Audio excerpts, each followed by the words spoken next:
किताब विपरण की रीत तो सच दा मार्ग भाग 6वां तीजे कांड का चौथा भाग गरुड़ पुराण अध्याय 7वां ਅਤੇ अध्याय 8वां।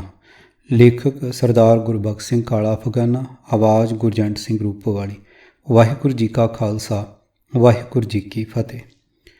7वां अध्याय। सूत जी कहते हैं कि इस प्रकार श्री विष्णु भगवान जी तो पापियां की हालत सुन के गरुड़ जी पिपल के पत्ते वांग कंबण लग पे। डर सदा पापां दा हुंदा है। गरुड़ भगवान जी नूं किन्ना पापां करके कांबा छिड़ गया सी। गरुड़ जी ने हौसला करके भगवान जी कोलों पुछ लिया कि हे भगवान, मनुख नूं जाण के जां अणजाणे पाप करन पर भी जम दे कष्ट ना भोगणे पैण, इहो जिहा कोई उपाय दसो।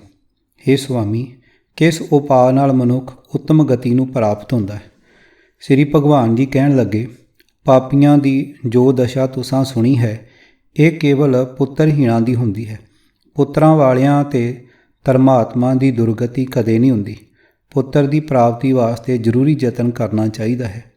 हरवेश पुराण दी कथा सुने जां शतचंडी दे विधान नाल दुर्गा पाठ करके तथा भगती नाल शिव जी दी आराधना करके बुद्धिवान पुत्र पैदा करन दी कोशिश करे। पुत्र दा अर्थ ही पुनाम अर्थात नरक तो पिता दी रखिया करना है। इसलिए ब्रह्मा जी ने इस नूं पुत्र कहा है। पुत्र दा मूँह वेख के मनुख पितरां दे ऋण तो छुट जाता है। पोतरे नाल मनुख जमलोक आदि तो लंघ के स्वर्ग विच चला जाता है। बिना विआही इस्त्री तो उत्पन्न पुत्र नरक विच पहुँचाउंदा है। हे गुरुड़, सवर्ण इस्त्री ते सवर्ण पुत्र तो पैदा होया पुत्र औरश हुंदा है। यही पुत्र श्राद्ध आदि दानां नाल अपने पितरां नूं स्वर्ग विच पहुँचाउंदा है। पुत्र दे दिते होए श्राद्ध पिंड नाल पिता स्वर्ग विच चला जाता है, पर दूसरे दे दिते श्राद्धां नाल भी प्रेत स्वर्ग विच चला जाता है। इसलिए पुष्टि लई असीं तैनूं एक इतिहास सुणाउंदे हां। ब्रह्मा जी का विचार है कि लगदे वाह शिकार हथों ना निकल जाए। विष्णु जी ने एक अजिहे प्राणी की विथया सुनाई जिहड़ा बे औलाद मरण करके प्रेत बन गया सी अते जंगलों विच भटकदा फिरदा सी। देवनेत नाल वो एक राजे नूं मिलिया। उसने अपनी कहानी सुना के कहा कि राजा उसका क्रिया कर्म करके उस नूं प्रेत जूनी तो मुक्ति दिवा के स्वर्गां विच पहुँचाए। राजे ने उसकी सदगति वास्ते क्रिया कर्म का ढंग पुछया।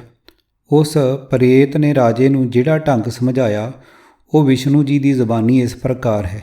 प्रेत ने कहा, जे मेरे वास्ते विधि पूर्वक नारायण बली होवे ते वेद मंत्रां द्वारा क्रिया होवे तां मैं इस प्रेत जूनी तो छुट सकदा हां।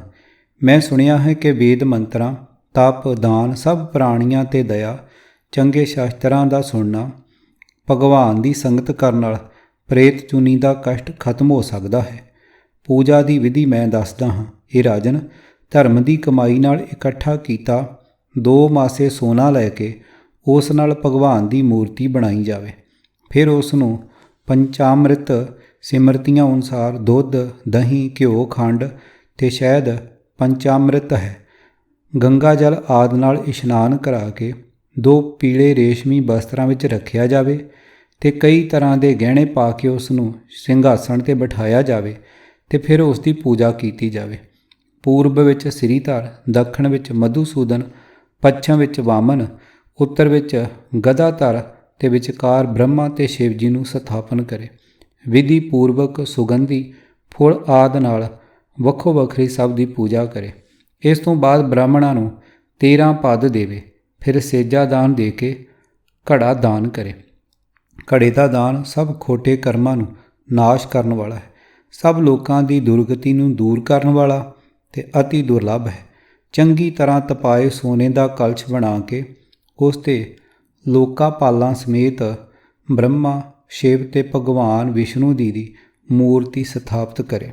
नोट: लोकपाल अथवा दिगपाल भाव दिशा के पालन वाले देवते, जिन्हां की गिनती 8 लिखी है।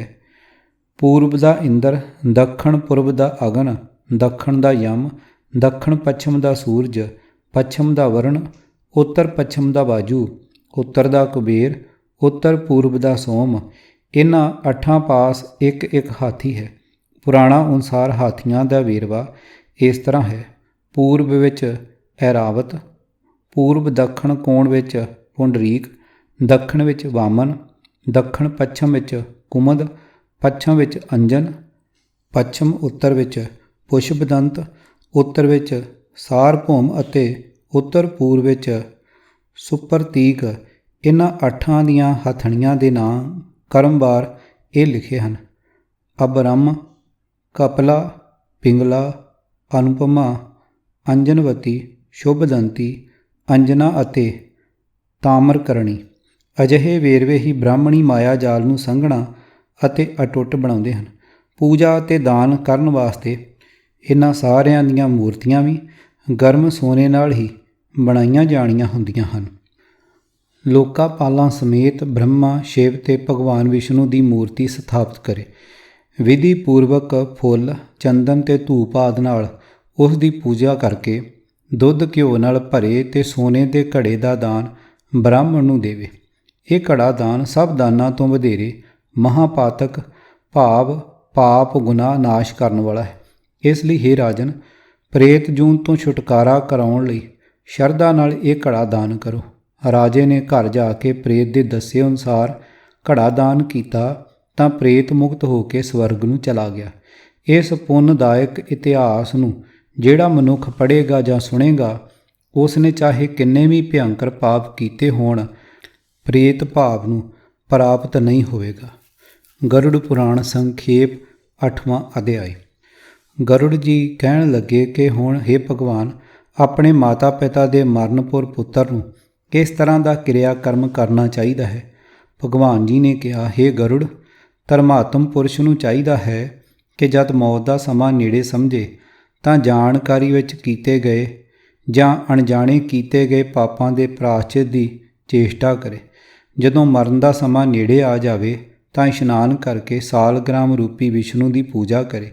ਸੁਗੰਧੀ ਫੁੱਲ, ਕੇਸਰ, ਤੁਲਸੀ ਪੱਤਰ, ਧੂਪ, ਦੀਪ ਤੇ ਬਹੁਤ ਸਾਰੇ ਲੱਡੂਆਂ ਸਹਿਤ ਨੈਵੇਦ ਭਾਵ ਭੋਜਨ ਆਦਿ ਸਮੱਗਰੀ ਜੋ ਦੇਵਤੇ ਨੂੰ ਭੇਟਾ ਕੀਤੀ ਜਾਵੇ ਨਾਲ ਪੂਜਾ ਕਰਾਵੇ।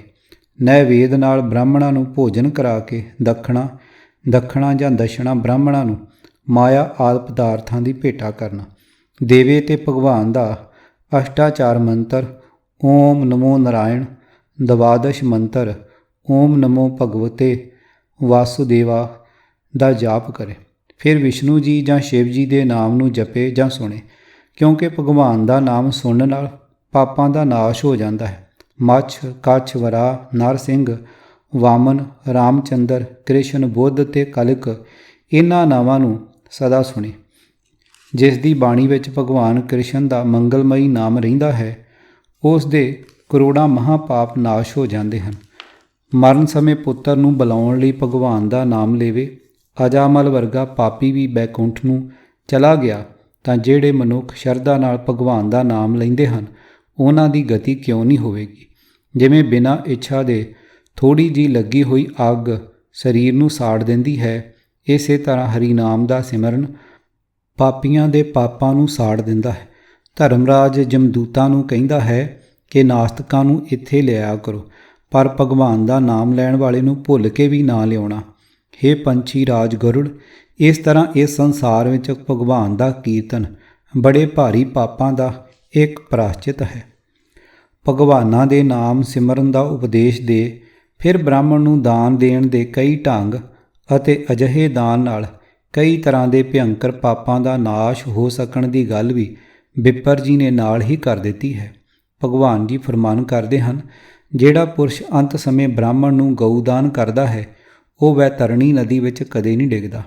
ਇਕਾਦਸ਼ੀ ਦਾ ਵਰਤ, ਗੀਤਾ, ਗੰਗਾ ਜਲ, ਤੁਲਸੀ ਪੱਤਰ, ਭਗਵਾਨ ਦਾ ਚਰਨਾਮ੍ਰਿਤ ਤੇ ਭਗਵਾਨ ਦੇ ਸਾਰੇ ਨਾਂ ਮਰਨ ਸਮੇਂ ਮੁਕਤੀ ਦੇਣ ਵਾਲੇ ਹਨ। ਇਸ ਤੋਂ ਪਿੱਛੋਂ ਸੋਨੇ ਸਮੇਂ ਤਾਂ ਅੰਨ ਦਾ ਸੰਕਲਪ ਕਰੇ ਤੇ ਵੇਦ ਪਾਠੀ ਬ੍ਰਾਹਮਣ ਨੂੰ ਵੱਛੇ ਸਮੇਤ ਗਊ ਦਾਨ ਕਰੇ। ਹੇ ਗਰੁੜ, ਅੰਤ ਸਮੇਂ ਜਿਹੜਾ ਮਨੁੱਖ ਥੋੜ੍ਹਾ ਜਾਂ ਬਹੁਤਾ ਜੋ ਕੁਝ ਵੀ ਦਾਨ ਦਿੰਦਾ ਹੈ, ਉਹ ਅਕਸ਼ੇ ਹੋ ਜਾਂਦਾ ਹੈ। ਜਿਹੜਾ ਪੁੱਤਰ ਪਿਤਾ ਲਈ ਦਾਨ ਦਿੰਦਾ ਹੈ, ਉਹ ਵੀ ਅਕਸ਼ੇ ਹੋ ਜਾਂਦਾ ਹੈ। ਅੰਤ ਸਮੇਂ ਚੰਗੇ ਪੁੱਤਰ ਨੂੰ ਚਾਹੀਦਾ ਹੈ ਕਿ ਪਿਤਾ ਦੇ ਹੱਥੋਂ ਸਭ ਦਾਨ ਕਰਾਵੇ। ਇਹ ਸਮੇਂ ਲਈ ਭਲੇ ਪੁਰਸ਼ ਸੰਸਾਰ ਵਿੱਚ ਪੁੱਤਰ ਦੀ ਕਾਮਨਾ ਕਰਦੇ ਹਨ। ਜਿਹੜਾ ਸੁਪੁੱਤਰ ਆਪਣੇ ਪਿਤਾ ਦੇ ਸ਼ਰਾਧ ਆਦਿ ਕਰਦਾ ਹੈ, ਮਰਨ ਤੋਂ ਬਾਅਦ ਉਹ ਪਿਤਾ ਪਰਲੋਕ ਵਿੱਚ ਨਿਰਵਿਘਨ ਜਾਂਦਾ ਹੈ। ਉਹ ਰਸਤੇ ਵਿੱਚ ਕਿਸੇ ਤਰ੍ਹਾਂ ਦੇ ਕਸ਼ਟ ਨਹੀਂ ਪਾਉਂਦਾ। ਅੰਤ ਸਮੇਂ ਜੋ ਦਾਨ ਦਿੱਤਾ ਜਾਂਦਾ ਹੈ ਉਹ ਵਿਸ਼ੇਸ਼ ਫਲਦਾਇਕ ਹੁੰਦਾ ਹੈ। ਇਸ ਲਈ ਨੰਬਰ 1 ਪਿੱਤਲ, ਨੰਬਰ 2 ਲੋਹਾ, ਨੰਬਰ 3 ਸੋਨਾ, ਨੰਬਰ 4 ਕਪਾਹ, ਨੰਬਰ 5 ਲੂਣ, ਨੰਬਰ 6 ਸਤਨਾਜਾ, ਨੰਬਰ 7 ਉੱਤਰ ਅਤੇ ਨੰਬਰ 8 ਗਊ। ਇਹਨਾਂ ਵਿੱਚੋਂ ਹਰ ਇੱਕ ਵਸਤੂ ਪਵਿੱਤਰ ਹੈ। ਮਹਾਂਪਾਪਾਂ ਨੂੰ ਨਾਸ਼ ਕਰਨ ਲਈ ਇਹ 8 ਮਹਾਂਦਾਨ ਅੰਤ ਸਮੇਂ ਜ਼ਰੂਰ ਦੇਣੇ ਚਾਹੀਦੇ ਹਨ। ਇਹਨਾਂ ਵਸਤਾਂ ਦੇ ਦਾਨ ਕਰਨ ਦਾ ਜੋ ਫਲ ਹੈ ਉਹ ਸੁਣੋ। ਮੇਰੇ ਪਸੀਨੇ ਤੋਂ ਪੈਦਾ ਹੋਏ 3 ਤਰ੍ਹਾਂ ਦੇ ਤਿਲ ਪਵਿੱਤਰ ਹੁੰਦੇ ਹਨ। ਇਹਨਾਂ ਤਿੰਨਾਂ ਦੇ ਦਾਨ ਕਰਨ ਨਾਲ ਅਸੁਰ, ਦਾਨਵ ਤੇ ਦੈਂਤ ਤਿੰਨੇ ਹੀ ਤ੍ਰਿਪਤ ਹੁੰਦੇ ਹਨ। ਤਿਲ ਚਿੱਟੇ, ਕਾਲੇ ਤੇ ਭੂਰੇ ਹੁੰਦੇ ਹਨ। ਇਹ ਤਿੰਨਾਂ ਤਰ੍ਹਾਂ ਦੇ ਪਾਪ ਨਾਸ਼ ਕਰਦੇ ਹਨ। ਧਰਤੀ 'ਤੇ ਹੱਥ ਰੱਖ ਕੇ ਲੋਹੇ ਦਾ ਦਾਨ ਕਰਨ ਨਾਲ ਪ੍ਰਾਣੀ ਜੰਮ ਦੀ ਹੱਦ 'ਤੇ ਜੰਮ ਮਾਰਗ ਵਿੱਚ ਨਹੀਂ ਜਾਂਦਾ। ਪਾਪੀ ਮਨੁੱਖਾਂ ਨੂੰ ਜੰਮ ਦੰਡ ਦੇਣ ਲਈ ਜਮਰਾਜ ਦੇ ਹੱਥ ਵਿੱਚ ਕੁਹਾੜੀ, ਮੂਸਲ, ਡੰਡਾ, ਤਲਵਾਰ ਤੇ ਛੁਰੀ ਆਦਿਕ ਸਭ ਸ਼ਸਤਰ ਹੁੰਦੇ ਹਨ। ਜਮਰਾਜ ਦੇ ਇਹਨਾਂ ਹਥਿਆਰਾਂ ਤੋਂ ਬਚਣ ਲਈ ਹੀ ਇਹ ਲੋਹਾ ਦਾਨ ਕਰਨ ਲਈ ਕਿਹਾ ਗਿਆ ਹੈ। ਹੇ ਗਰੁੜ, ਪਰਮ ਗੁਪਤ ਸਭ ਦਾਨਾਂ ਤੋਂ ਉੱਤਮ ਦਾਨ ਬਿਰਤਾਂਤ ਸੁਣੋ। ਸੋਨੇ ਦਾ ਦਾਨ ਦੇਣ ਨਾਲ ਭੂਮੀ ਲੋਕ, ਭੂਵ ਲੋਕ ਤੇ ਸਵਰਗ ਲੋਕਾਂ ਦੇ ਨਿਵਾਸੀ ਪ੍ਰਸੰਨ ਹੁੰਦੇ ਹਨ। ਬ੍ਰਹਮਾ ਆਦਿ ਦੇਵਤੇ, ਰਿਸ਼ੀ ਲੋਕ, ਧਰਮਰਾਜ ਆਦਿ ਇਹ ਸਾਰੇ ਸੋਨੇ ਦੇ ਦਾਨ ਕਰਨ ਨਾਲ ਪਾਪੀ ਨੂੰ ਨਰਕ ਵਿੱਚ ਨਹੀਂ ਜਾਣ ਦਿੰਦੇ ਤੇ ਉਸ ਨੂੰ ਸਵਰਗ ਵਿੱਚ ਲੈ ਜਾਂਦੇ ਹਨ। ਸੋਨਾ ਦਾਨ ਕਰਨ ਵਾਸਤੇ ਬਹੁਤੇ ਦਿਨਾਂ ਤੱਕ 7 ਲੋਕ ਵਿੱਚ ਵਸ ਕੇ ਫਿਰ ਉਹ ਇਸ ਲੋਕ ਵਿੱਚ ਆ ਕੇ ਰਾਜੇ ਬਣਦੇ ਹਨ। ਰੂੰ ਦਾ ਦਾਨ ਕਰਨ ਨਾਲ ਜਮਦੂਤਾਂ ਦਾ ਡਰ ਨਹੀਂ ਰਹਿੰਦਾ। ਜਿਹੜਾ ਲੂਣ ਦਾ ਦਾਨ ਕਰਦਾ ਹੈ ਉਸ ਨੂੰ ਜਮਰਾਜ ਦਾ ਭੈ ਨਹੀਂ ਰਹਿੰਦਾ। ਲੋਹਾ, ਲੂਣ, ਤਿਲ ਤੇ ਸੋਨੇ ਦਾ ਦਾਨ ਕਰਨ ਨਾਲ ਜਮਲੋਕ ਵਿੱਚ ਰਹਿਣ ਵਾਲੇ ਚਿੱਤਰਗੁਪਤ ਆਦਿ ਸਾਰੇ ਪ੍ਰਸੰਨ ਹੋ ਜਾਂਦੇ ਹਨ। ਸਤਨਾਜੇ ਦਾ ਦਾਨ ਕਰਨ ਨਾਲ ਧਰਮ ਧਵਜ ਤੇ ਬਾਕੀ ਤਿੰਨੇ ਦਵਾਰਪਾਲ ਪ੍ਰਸੰਨ ਹੁੰਦੇ ਹਨ। ਧਾਨ, ਜੌਂ, ਕਣਕ, ਮੂੰਗੀ, ਮਾਂ, ਕੰਗਣੀ ਤੇ ਛੋਲੇ ਇਹ 7 ਤਰ੍ਹਾਂ ਦਾ ਮਿਲਿਆ ਹੋਇਆ ਅੰਨ ਸਤਨਾਜਾ ਕਹਾਉਂਦਾ ਹੈ। ਸੋ ਪਾਤਰ ਭਾਵ ਬ੍ਰਾਹਮਣ ਨੂੰ ਵਿਧੀ ਪੂਰਵਕ ਗੋਚਰਮ, ਜਿੰਨੀ ਜਗ੍ਹਾ ਵਿੱਚ ਗਊ ਚੰਗੀ ਤਰ੍ਹਾਂ ਬੈਠ ਸਕੇ ਦੇ ਬਰਾਬਰ ਪ੍ਰਿਥਵੀ ਦਾਨ ਕਰਨ ਨਾਲ ਮਨੁੱਖ ਬ੍ਰਹਮ ਹੱਤਿਆ ਤੱਕ ਤੋਂ ਛੁੱਟ ਜਾਂਦਾ ਹੈ। ਰਾਜੇ ਦਾ ਕੀਤਾ ਹੋਇਆ ਪਾਪ ਵਰਤ, ਤੀਰਥ ਯਾਤਰਾ ਤੇ ਹੋਰ ਦਾਨਾਂ ਨਾਲ ਨਾਸ਼ ਨਹੀਂ ਹੁੰਦਾ, ਪਰ ਭੂਮੀ ਦਾਨ ਨਾਲ ਨਸ਼ਟ ਹੋ ਜਾਂਦਾ ਹੈ। ਜਿਹੜਾ ਮਨੁੱਖ ਧਾਨ ਨਾਲ ਭਰੀ ਹੋਈ ਖੇਤੀ ਬ੍ਰਾਹਮਣ ਨੂੰ ਦਾਨ ਦਿੰਦਾ ਹੈ ਉਹ ਦੇਵਤਿਆਂ ਤੇ ਦਾਨਵਾਂ ਤੋਂ ਪੂਜਿਤ ਹੋ ਕੇ ਇੰਦਰ ਲੋਕ ਵਿੱਚ ਜਾਂਦਾ ਹੈ। ਧਰਤੀ ਦਾਨ ਦਾ ਫਲ ਦਿਨੋਂ ਦਿਨ ਵੱਧਦਾ ਰਹਿੰਦਾ ਹੈ।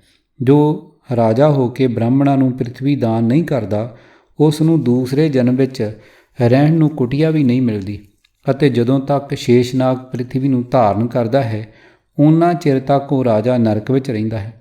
ਅੰਤ ਵਿੱਚ ਧੇਨ, ਰੂਪਤ ਧੇਨ, ਰਿਣ ਧੇਨ, ਮੋਕਸ਼ ਧੇਨ ਤੇ ਵੈਤਰਣੀ ਨਦੀ ਧੇਨ ਇਹ 5 ਗਊਆਂ ਦਾਨ ਮੰਨੇ ਗਏ ਹਨ। ਅਰਥਾਤ ਇਸ ਤਰ੍ਹਾਂ 5 ਗਊਆਂ ਤਾਂ ਜ਼ਰੂਰ ਦਾਨ ਕਰਨੀਆਂ ਚਾਹੀਦੀਆਂ ਹਨ। ਹੇ ਗਰੁੜ, ਗਊਆਂ ਦਾ ਦਾਨ ਸਵੇਰ ਵੇਲੇ, ਦੁਪਹਿਰ ਵੇਲੇ ਤੇ ਸੰਧਿਆ ਵੇਲੇ ਕੀਤੇ 3 ਤਰ੍ਹਾਂ ਦੇ ਪਾਪ ਨਾਸ਼ ਕਰਦਾ ਹੈ। ਸਰੀਰ, ਮਨ ਜਾਂ ਬਾਣੀ ਨਾਲ ਕੀਤੇ ਸਭ ਪਾਪ ਤਪਸਵੀ ਬ੍ਰਾਹਮਣ ਨੂੰ ਸਭ ਸਮੱਗਰੀ ਤੇ ਵੱਛੇ ਸਮੇਤ ਦੁੱਧ ਵਾਲੀ ਕਪਲਾ ਗਊ ਇੱਕ ਵਾਰ ਦਾਨ ਕਰ ਦੇਣ ਨਾਲ ਨਾਸ਼ ਹੋ ਜਾਂਦੇ ਹਨ। ਸ਼ੁਭ ਭਾਵਨਾ ਨਾਲ ਇੱਕ ਗਊ ਦਾਨ ਦੇਣ ਨਾਲ ਜੋ ਫਲ ਮਿਲਦਾ ਹੈ ਉਹ ਅੰਤ ਸਮੇਂ 100 ਗਊਆਂ ਦਾਨ ਦੇਣ ਨਾਲ ਤਥਾ ਮਰਨ ਸਮੇਂ ਹਜ਼ਾਰਾਂ ਗਊਆਂ ਦੇ ਦਾਨ ਦੇਣ ਵਰਗਾ ਹੁੰਦਾ ਹੈ ਤੇ ਮਰਨ ਪਿੱਛੋਂ ਵਿਧੀ ਪੂਰਵਕ 1 ਲੱਖ ਗਊਆਂ ਦੇਣ ਨਾਲ ਉਹ ਫਲ ਮਿਲਦਾ ਹੈ। ਕੁਪਾਤਰ ਨੂੰ ਭਾਵ ਬ੍ਰਾਹਮਣ ਤੋਂ ਬਿਨਾਂ ਕਿਸੇ ਹੋਰ ਨੂੰ ਦਾਨ ਕੀਤੀ ਉਹ ਗਊ ਦਾਤੇ ਨੂੰ ਨਰਕ ਵਿੱਚ ਪਹੁੰਚਾਉਂਦੀ ਹੈ ਤੇ ਲੈਣ ਵਾਲੇ ਦੀਆਂ 9 ਕੁੱਲਾਂ ਨੂੰ ਨਰਕ ਵਿੱਚ ਡੇਗਦੀ ਹੈ। ਵੇਚੀ ਹੋਈ ਜਾਂ ਵੰਡੀ ਹੋਈ ਗਊ ਦਾ ਦਾਨ 7 ਪੀੜ੍ਹੀਆਂ ਨਾਸ਼ ਕਰਦਾ ਹੈ। ਭਗਵਾਨ ਜੀ ਕਹਿੰਦੇ ਹਨ, ਹੇ ਗਰੁੜ, ਵੈਤਰਣੀ ਨਦੀ ਤੋਂ ਪਾਰ ਖੜਨ ਵਾਲੀ ਗਊ ਦਾਨ ਦੀ ਵਿਧੀ ਸਮਝ ਲੈ। ਕਾਲੀ ਜਾਂ ਲਾਲ ਰੰਗ ਦੀ ਗਊ ਨੂੰ ਸੋਨੇ ਦੇ ਸਿੰਗਾਂ, ਚਾਂਦੀ ਦੇ ਖੁਰਾਂ ਤੇ ਗਹਿਣਿਆਂ ਨਾਲ ਖੂਬ ਸਜਾ ਕੇ ਕਹਿਣ ਦੀ ਦੋਹਣੀ ਭਾਂਡਾ ਹੋਵੇ। ਗਊ ਪਰ 2 ਕਾਲੇ ਕੱਪੜੇ ਪਾਓ ਤੇ ਗਲ ਵਿੱਚ ਘੰਟੀ ਬੰਨੋ। फिर रूं पर बस्तर सहित तांबे का कलश स्थापित करो। उस पर लोहे के डंडे समेत धर्मराज की सोने की मूर्ति ते घिओ नाल भरिया होया कैं दा कटोरा स्थापित करो।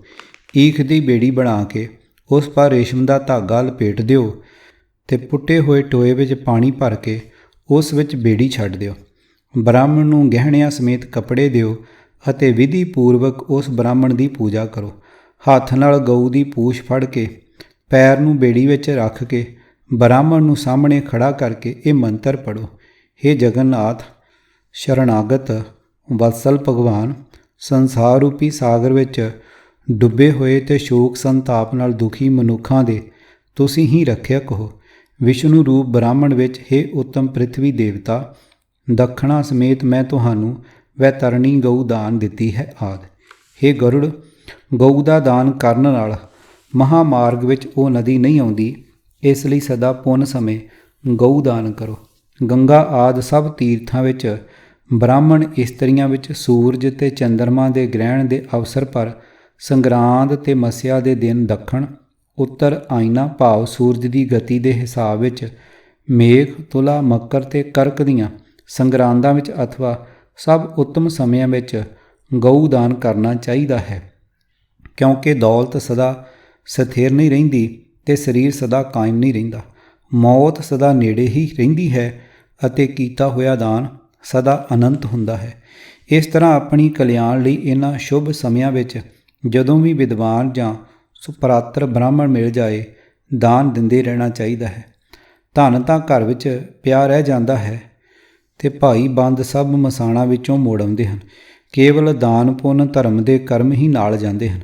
बहुता धन इकट्ठा करन नाल धर्म नहीं मिलदा। धनहीन होण करके मुनि जन शरधा नाल स्वर्ग नूं चले जांदे हन। इस लई विधि पूर्वक दान जरूर देना चाहिए। थोड़ा होवे जां बहुता इस गल की गिणती विच नहीं पैना चाहिए। जिहड़ा पुत्तर अंत समय पिता कोलों भूमि दान करवाउंदा है, उस धर्मात्मा पुत्तर की देवते पूजा करते हैं। जिहड़े लोभ के अधीन होकर दान नहीं करते, हे गरुड़ जी, वो पापी कायल मरण तो पिछों पछताउंदे हैं। जिहड़े पुत्तर पोतरे भरा मित्र आदि अंत समय दान नहीं देंदे, वो ब्रह्म हत्यारे हैं। इस अध्याय विच जीव की कल्याण का साधन मुख रूप विच ब्राह्मणां नूं दान देना ही दस्सिया है। कई तरह के दान करन दीआं विधियां विच प्रभु सिमरन की गल गुम हो के रह जाती है। किताब विपरण की रीत तो सच दा मार्ग भाग 6वां, तीजे कांड का चौथा भाग, गरुड़ पुराण का संखेप अध्याय 7वां ਅਤੇ 8वां। लेखक गुरबख्श सिंह जी काला अफगाना, आवाज़ गुरजंट सिंह रूपोवाली। वाहिगुरू जी का खालसा, वाहिगुरू जी की फतेह।